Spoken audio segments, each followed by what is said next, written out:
Penyelenggaraan kompetisi Liga 1 dan 2 masih menunggu izin dan jadwal kompetisi juga diinformasikan ini menunggu hasil dari Kongres PSSI yang rencananya akan digelar pada 29 Mei 2021 mendatang. Lalu bagaimana perkembangannya dan seperti apa nanti teknis pelaksanaannya? Kita sudah terhubung dengan Ketua Bidang Perubahan Perilaku Satgas COVID-19 Pak Sony Hari Harmadi dan juga Direktur Utama PT LIB yakni Ahmad Hadian Lukita. Selamat malam Bapak-Bapak. Selamat malam Mbak Maitri. Saya mau langsung minta bocoran ke Pak Ahmad Hadian nih Pak. Sejauh ini kan diinformasikan Polri akan memberikan izinnya hari ini, 27 Mei. Sudah ada izinnya Pak dikeluarkan? Secara fisik maupun informasi ini memang belum ada, tapi kami tetap optimis lah karena tentunya Pak Asop waktu itu kan pada saat kami mengadakan rakor sudah menyebut tanggal 27 Mei ini akan dikeluarkan izin. Ini masih ada waktu lah, tanggal 27 ini kan bisa sampai jam 12 malam nih Mbak Maitri. Tapi kami sudah melaksanakan berbagai hal dan saya kira klub-klub juga sudah meyakini lah bahwa izin akan keluar. Berarti optimis izinnya akan keluar. Lalu sejauh ini seperti apa persiapannya Pak? Ketika izin nanti dikantongi itu berarti harus sudah mulai bergerak ya Pak ya? Karena rencananya bulan Juli dari nanti. Dari perencanaan dan konsep pertandingan nanti Liga 1 maupun Liga 2 memang kami sudah susun. Dan tentunya kami akan memberikan atau menginformasikan kepada klub-klub seperti apa kompetisi yang akan berlangsung. Dan tentunya kita akan mengadakan pertemuan pada tanggal tertentu. Mungkin setelah Kongres kita akan mengadakan dengan klub-klub Liga 1 dan Liga 2. Oke, regulasinya seperti apa Pak? Mungkin boleh dibocorkan sedikit gitu, walaupun nanti jelasnya setelah Kongres hari Sabtu. Tapi sejauh ini regulasi yang sudah disusun untuk bisa memastikan bahwa tidak ada potensi klaster baru nih dari Liga 1 dan Liga 2 yang akan digelar. Nah, kalau regulasi yang untuk pertandingan sendiri memang itu di PSSI itu sendiri. Karena PSSI sebagai regulator akan mengeluarkan regulasi. Draftnya beberapa sudah kami tahulah sedikit, tapi memang yang lengkapnya belum dan tentu nanti akan diumumkan secara resmi regulasi. Kalau regulasi kan nanti menyangkut pertandingan itu sendiri. Tapi yang jelas kami di LIB diperintahkan untuk menyiapkan protokol kesehatan yang cukup ketat. Karena walaupun sudah dilakukan di Piala Menpora dan itu kami anggap sudah menjadi suatu bekal nanti di Liga, tapi tetap kami akan sempurnakan nanti di Liga 1, Liga 2. Protokol kesehatan, lagi-lagi segala hal yang akan dilakukan harus sesuai dengan protokol kesehatan. Saya akan ke Pak Sony. Pak Sony, tadi memang Pak Ahmad Hadian ini belum mau membocorkan secara gamblang apa saja nih regulasinya yang harus diterapkan nanti di dalam lapangan ketika Liga 1 dan Liga 2 ini digelar. Tapi Pak Sony pasti sudah dapat bocoran juga ya Pak ya. Sejauh ini apa nih Pak upaya dari tim Satgas untuk memastikan bahwa regulasi yang ada benar-benar dijalankan dan protokol kesehatannya ini bukan cuma nama tapi benar-benar dilakukan? Ya Mbak Maitri, terima kasih. Jadi dalam rapat terakhir tanggal 24 Mei yang dihadiri teman-teman Satgas, itu kami memberikan beberapa catatan kritis. Ya. Yang pertama tentu kita bisa melihat bahwa di tengah kasus yang sekarang meningkat, hari ini saja jadi kenaikan kasus aktif dalam kira-kira dalam 8 hari terakhir terjadi kenaikan lebih dari 11.000 kasus aktif. Jadi kita melihat memang kondisi pandemi pasca libur panjang ini masih ada peningkatan kasus. Lalu kemudian juga yang kedua kita juga belajar dari pengalaman India bulan Maret lalu menyelenggarakan pertandingan kriket antara tim nasional India dengan tim nasional Inggris dan kemudian memicu lonjakan kasus. Oleh karenanya kami menyampaikan beberapa rekomendasi. Jika memang ini dilaksanakan maka harus memperhatikan beberapa hal. Yang pertama adalah memperhatikan zona risiko. Jadi dilarang menyelenggarakan pertandingan di zona risiko merah dan zona risiko oranye. Nah ini perlu diperhatikan karena dari beberapa tempat yang akan menjadi ajang pertandingan itu ada beberapa yang masuk kategori zona merah, misalkan di Yogyakarta.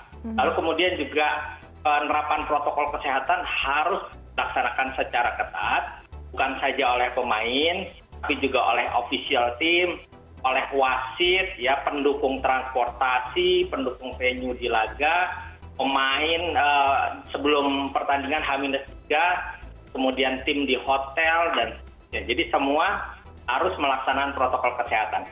Intinya pertandingan di tengah pandemi ini tentu ada risiko, sehingga sebisa mungkin penyelenggara menekan risiko, ya. Jadi risikonya bisa ditekan serendah mungkin. Tapi harus dipahami bahwa memang risiko yang rendah itu berarti tanpa risiko, sehingga kita betul-betul harus cukup hati-hati di dalam pelaksanaan kegiatan. Tadi Pak Sony juga menyatakan bahwa berdasarkan data ini kasus aktif terus meningkat. Kemudian tadi sebelumnya saya sempat dialog juga bahwa mutasi atau kasus mutasi virus juga terus berlanjut. Dan yang harus ditekankan adalah menghindari kontak. Sedangkan kalau kita main bola kan tidak mungkin tidak ada kontak nih Pak. Berarti protokol kesehatan seperti apa nih nanti yang harus dilakukan, harus ada dari evaluasi Piala Menpora yang sebelumnya sudah digelar juga? Ya, kami tetap mengapresiasi apa yang sudah dilakukan di dalam Piala Menpora yang lalu. Tapi yang pertama memang kita memastikan bahwa semua yang terlibat langsung di dalam pertandingan yang tidak bisa menghindari kontak fisik itu betul-betul bebas dari COVID-19. Okay. Nah, mereka itu walaupun bebas dari COVID-19 punya potensi tular ketika di dalam perjalanan, ketika sedang berlatih atau di ruang ganti, atau kemudian misalkan ketika mereka di penginapan, dan sehingga semua potensi penularan tadi harus diminimalisir.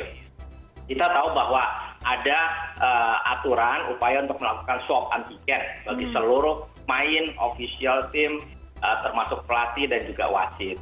Tetapi pemain saja tidak cukup karena mereka punya potensi tertular tadi, Mbak Mei. Jadi semua ruang potensi tertular tadi betul-betul kita minimalisir dengan protokol kesehatan yang sangat ketat. Baik, Pak Ahmad Hadian, tadi Pak Sony sudah menjelaskan apa saja yang kemudian harus dilengkapi. Nah, dari LIB ini siap tidak untuk memenuhi hal-hal tersebut? Dan ketika nanti tiba-tiba ada kasus positif, siapkah untuk liga ini dihentikan? Jadi memang segala risiko tentu harus kita perhitungkan. Pertama, masalah kesehatan dan keselamatan masyarakat itu tetap menjadi nomor satu buat kami. Karena memang itu tujuan kita dan arahan dari BNPB. Pada saat kami melakukan rakor pun disebutkan ada PPKM skala mikro yang harus dipatuhi. Kita akan berkoordinasi dengan Satgas setempat dan kami akan berdiskusi terus. Setiap saat juga akan ada beberapa jauhan gitu mungkin. Dan memang kalau memang terjadi hal yang ternyata mengakibatkan atau di sekitar situ memang ada sebuah yang akan berisiko, kami harus berhenti. Memang itu kita akan dahulukan keselamatan dan kesehatan masyarakat. Makanya protokol kesehatan kemarin waktu Piala Menpora dan kami akan lakukan lagi yang memang betul-betul kita hindari resiko tersebut. Misalnya contoh, kita mengadakan ada zona 1, 2, 3, 4, di mana filternya akan terjadi. Itu malah kita bikin zona 5. Jadi makanya kita hindari sedikit mungkin pada saat beberapa pemain yang akan masuk ke area zona 4, di zona 5 harus kita filter dulu atau kita terperiksa lah istilahnya. Okay. Di zona 4 pun, karena misalnya di daerah hotel atau apapun, kita akan pantau, CCTV pun akan kita pantau, di mana kalau ada yang keluar, kita periksa lagi. Okay. Kalau ternyata memang berbuat sesuatu yang tidak diharapkan, diinginkan, dan mencurigakan, kita akan isolasi atau apapun. Yeah. Jadi memang pelajaran yang sangat berharga Piala Menpora kami melaksanakan karena itu akan menjadi simulasi di Liga 1.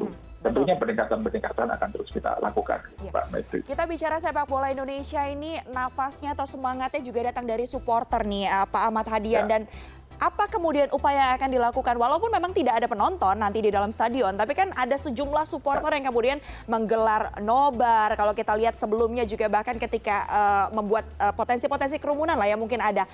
Apa yang akan dilakukan untuk memastikan bahwa tidak ada kerumunan, termasuk dari aktivitas nobar-nobar yang dilakukan? Kalau di stadion pasti kita akan lakukan memang tahapan preventif, di mana ada penjagaan, ada penyekatan seperti sebetulnya dilakukan pada saat jelang Idul Fitri. Misalnya transportasi jalan manapun bukan hanya pintu masuk ke stadion, malah di area sebelum atau satu blok sebelum masuk stadion sudah ada penyekatan oleh kepolisian, dan kami juga sangat apresiasi dengan bagaimana kepolisian bekerja sama dengan kami pada saat Piala Menpora. Ini akan kita terapkan juga di Liga 1 dan Sweeping-nya Liga 2. akan dilakukan ya, Tapi Pak Ahmad Hadian? Ya, Baik. betul. Yang lebih penting lagi kampanye. Memang mungkin secara tidak, kalau Mbak Mevri atau siapapun bisa melihat media sosial kami melakukan kampanye tidak ada nobar, dukung dari rumah, itu akan terus kita dengungkan.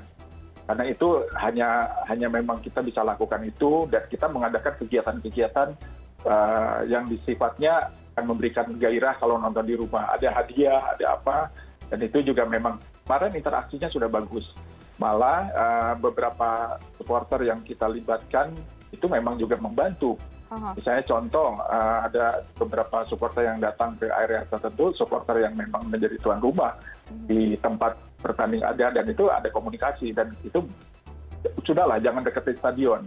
Malah terus jangan ada beberapa juga yang nobar, memang nobarnya tidak sengaja karena ada satu TV menyala, pas sadar orang-orang yang naik motor berhenti, dan itu juga sudah dibubarkan. Jadi itu akan kita terus dengungkan. Gitu. Tidak bisa dibungkiri sepak bola ini menjadi atau memiliki magnet tersendiri ya Pak ya, apalagi di Indonesia. Baik, terima kasih banyak Bapak Ahmad Hadian Lukita, Direktur Utama PT LIB, dan juga Bapak Sony Hari Harmadi yang merupakan Kabid Perubahan Perilaku Satgas Penanganan COVID-19. Kita sama-sama harus komitmen untuk terus menjalankan protokol kesehatan, karena jangan sampai nanti justru akan menimbulkan klaster-klaster baru. Terima kasih banyak Bapak-Bapak atas waktunya bersama kami di CNN Indonesia Connected. Terima kasih Mbak Mevri, terima kasih Pak Sony.